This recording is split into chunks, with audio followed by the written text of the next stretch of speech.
Help support the show by joining the Patreon or becoming a YouTube member. Also, hit that like button and subscribe if you want more Browns-focused content.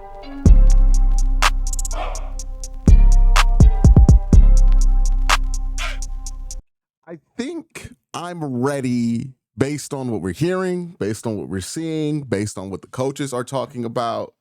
I think I'm ready to actually be cautiously optimistic, not about the season, obviously, but to be cautiously optimistic that this training camp battle won't be a absolutely embarrassing debacle in Cleveland. Like I have hopes that we're going to be pleasantly surprised by what we see when all four of these quarterbacks get out there in front of the public and start competing for the starting job. You know, I don't know if it's going to be all four guys that are going to surprise us, but I do think that we're going to be much happier. Well, not much. I do believe we're going to be happier about the quarterback position going into this season than we were about 6-7 weeks into last. The reason I think that is all the signs of that happening are happening. And also the reason I think that is the simple fact that the bar for what quarterback play needs to be in order to improve from last year is simply extremely low. I mean, the bar couldn't be lower, right? There's the bar could be in hell, and then there's wherever the bar for the Browns quarterback room is this year, because the Browns had some of the worst quarterback play we've seen between DTR and Deshaun Watson. Not just we've seen recently, but like we've seen in Cleveland in the expansion era. It was pretty bad football that was being played by both quarterbacks for a majority of the year. So it's not going to take much to be better than that. And I don't think it's saying much that I think the quarterback play is going to be better than that. But what we're seeing in camp right now, and there's an old euphemism or an old saying, is all you want to hear in practices, especially in the spring, is that not a lot of footballs are hitting the ground, right? And that's what's going on right now. Not a lot of footballs are hitting the ground. If you're wondering how the rookie competition is going, we can talk about that. From what I hear, both Shador and Dylan, when they're going up against the second and third team, look good, right? Dylan has some strengths as a passer. His arm talent is, better than I think a lot of people anticipated. Shador's accuracy definitely is on display, and he's making progress with his, his fundamentals and his mechanics within the pocket. And I think that's all positive progress from both of these guys. Dylan's the only one that people have seen go up against the first team. And whenever you see these charts that ESPN Cleveland puts out there, again, it's the worst shit that I can imagine. I hate that they put that chart up there. But when they put those charts out, it's important to note that you're not seeing yards, which is an important metric to really determine whether completion percentage means anything. And you're not seeing what kind of defenses they're going up against and what these drills are. Again, it's why these charts coming out of camp, I could care less about them, right? Because Dylan Gabriel could be 9 of 18 or 9 of 16, but depending on how far downfield they're having him throw, that completion percentage turns into either very impressive or very concerning, right? Average depth of target, if it's 13, 14 yards per pass attempt and he's 9 of 16, that's really good. If the average depth of target is lower than 5 yards, then yeah, that's not very impressive if you're at 9 and 16. And the truth is, we don't have any clue what the average depth of target is going to be for any of these OTA practices, because that's not what OTA practices are there for. You're not supposed to be really looking into it like that. So what you're hearing is that when these guys are being asked to do the same thing, both of these guys are passing the test, right? I talked about it earlier. OTAs, mandatory mini camps, they're pass fail. You don't get an A+ grade in OTAs. You don't get an A+ grade in minicamp. You're being asked to do stuff and then being judged on your ability to either do it or not, right? It's pass fail. It's not a F through A grading scale in OTAs, right? So what we're seeing from Dylan is that he's being asked to execute some stuff and he's able to execute that stuff. What we're seeing from Shedeur is he's being asked to execute stuff and he's being able to execute that stuff. What we're seeing from Joe Flacco is not much because he's 40. Really have no reason to use him a ton in OTAs. And Kenny Pickett, I would assume, is doing the same thing.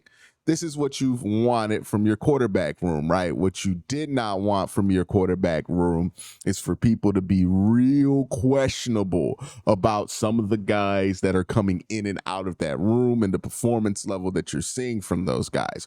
Right now, everybody looks fine. Nobody's like blowing anybody away, but again, OTAs are not really designed to blow you away, right? You're not supposed to have your mind blown in OTAs. And I would like to reiterate that nobody ever wins a starting job in OTAs. Look, let me say that again.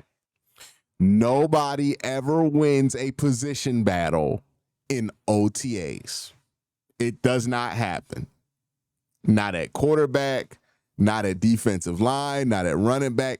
Nobody ever wins a legitimate position battle in OTAs. OTAs are really not even a part of the position battle. What OTAs are just a basic installation. It's a get to know you for like a month. Like, okay, let's see what you can do. Let's see what you can't do. What do you need to work on? What do we need to assign to you over the break before you come back to training camp? The competition for the starting quarterback position, that does not start until like the second week of camp and really until the first joint practice. That's when the bulk of the work that's going to be done that this coaching staff's going to judge these guys by will be done by, right? Everything else is happening right now. It's just about getting you up to speed, getting you ready for the quarterback competition. But people acting like the quarterback competition is starting already is just not correct. It's not how that works, at least with NFL teams usually. How it works is that this competition is likely to start once they put pads on, once they're doing team drills on a consistent basis. They can say that they're charting stuff and paying attention to things here and there, but nobody's moving up the depth chart because they had a good OTAs. Nobody's securing a job because nobody makes the roster in June. Right? Like nobody's making the roster in June. Nobody's still in the starting job in June.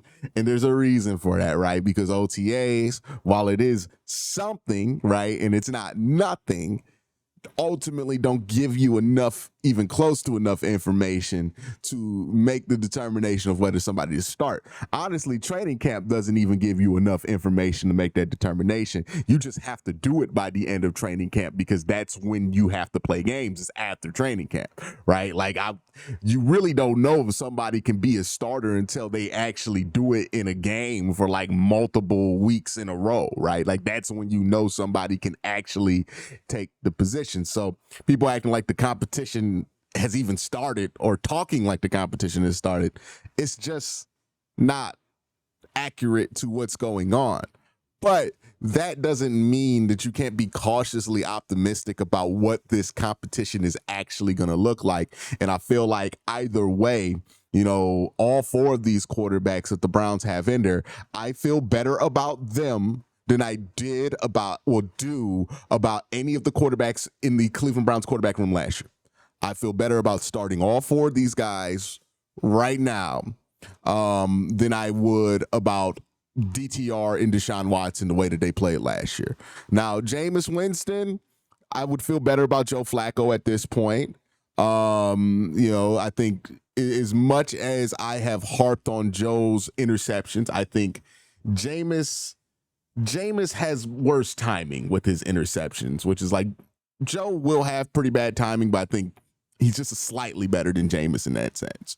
And there seems to be something about Joe Flacco, right? His accomplishments in the league that tends to make these young guys rally around him in a way that they just didn't with Jameis Winston. I know there were some funny moments and some memes with Jameis, but I don't think it really went any further than that. It's not like people are out here begging for the Browns to bring back Jameis like they were with Joe Flacco.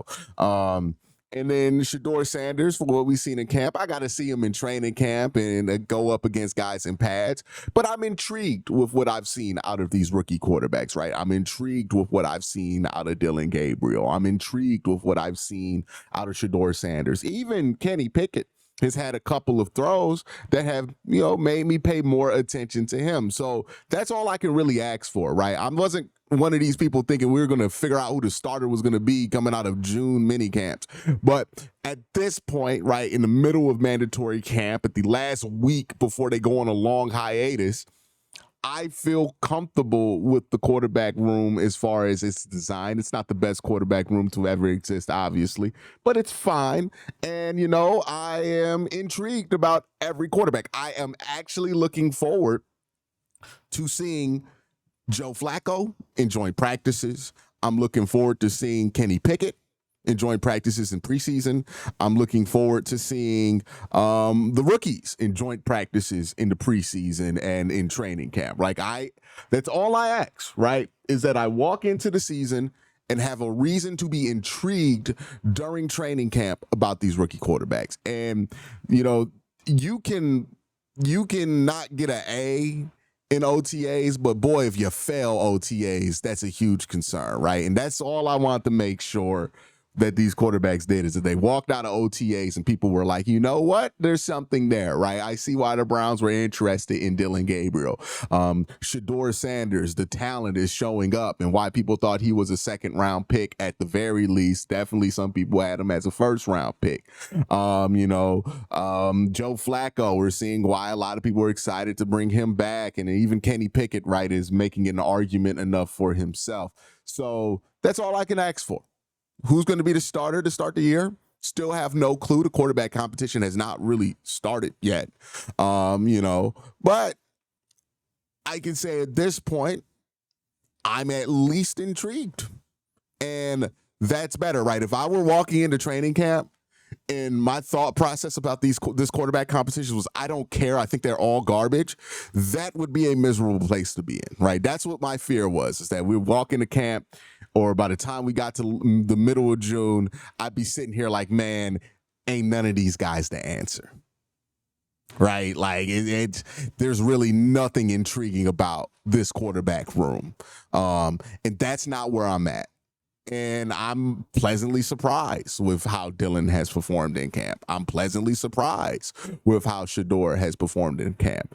Kenny Pickett has been about as expected, and Joe Flacco not practicing that much has been about what I expected.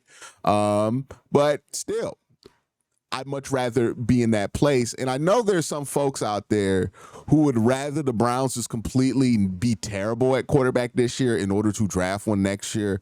I will say this to those people, right, who really want to protect the Browns' ability to draft a quarterback in 2026. If the Browns have an opportunity to take one of the top quarterbacks in the 2026 class, and like the top quarterbacks are living up to the hype, it really doesn't matter what Dylan or Shedeur does this season. The Browns will take that guy, right? Because by virtue of the Browns taking these guys in the late rounds, they have made a determination that they don't think that their upside is that great, right? Or at least elite quarterback worthy. And they're not going to figure out whether that upside is elite quarterback worthy in 1 year. I don't see the Browns passing up an opportunity to take a guy that they think can be elite because they have something that might be pretty decent. I think the Browns will draft a quarterback if they feel like an elite one is available, no matter what. right? If you're worried about the Browns not drafting a quarterback because they saw some flashes with Shedeur, that's just not the situation the Browns are in. The only thing I think Dylan Gabriel and Shedeur Sanders are going to stop the Browns from doing if they're successful is taking a quarterback or reaching for a quarterback in the first round. And I'm fine with that, right? I don't want to be in a position where we're reaching for a quarterback. So that's what I think Dylan and Shedeur would stop the Browns from doing, is reaching for a quarterback, which I don't ever think, or I don't think is a successful strategy to find a quarterback. I think if the Browns have the opportunity to take somebody who they feel like is elite, they're going to do it. And the reason I believe this is, look at what the Browns have done before, right? They thought that, Baker Mayfield was an okay quarterback, but they thought that Deshaun Watson could be an elite one, and they moved promptly from Baker Mayfield to Deshaun Watson. The Browns will pursue any path that maximizes the quarterback position, and I don't think they make the decision to draft Dylan Gabriel and to draft Shedeur Sanders if they aren't also willing to accept that if a quarterback comes around next year that they feel like can be elite, they're going to take that guy, right? Now, here's the thing. The Browns internally probably aren't betting on the fact that they're going to be a bad team next year. They probably think they're going to win 10 games eternally, or at least be a competitive football team, pick somewhere between like 15 to 20. So if you're the Browns, you're probably not anticipating that your pick's going to net a quarterback. Maybe the Jaguars pick nets you a quarterback. But either way, what the Browns do at the quarterback position in the draft has less to do about what happens on the field this season, unless like Shedeur or Dylan Gabriel play so good that they make like the Pro Bowl or something, right? Like that certainly changes the conversation, but then we're not talking about it being ambiguous anymore. We're talking about knowing that we have a quarterback, right? Like if they do something like that, Jaden Daniels level, okay, yeah, the Browns won't draft the quarterback next year, but would it matter because you have one, right? We're talking about if they do anything less than that, it's really going to be about what happens in the college football season, what happens with Jacksonville's pick, and where the Browns are ultimately selecting at the end of the day, because the Browns have proven they're not going to be willing to reach for a quarterback. They've also proven that if there's an upgraded quarterback available, they will pursue it. So I don't get being concerned about that at this point. I don't think a up and down season from Shedeur Sanders is going to make the Browns say, nah, we ain't going to take a quarterback that we think is one of the best three players in the draft in the top three. I simply just don't think that's the case. So I get the concern, but really, I think the concern is very overblown. Like, I don't think that's how that's going to go down. But you let me know what you think in the comment section down below. Have a great day. Have an even better night. Peace.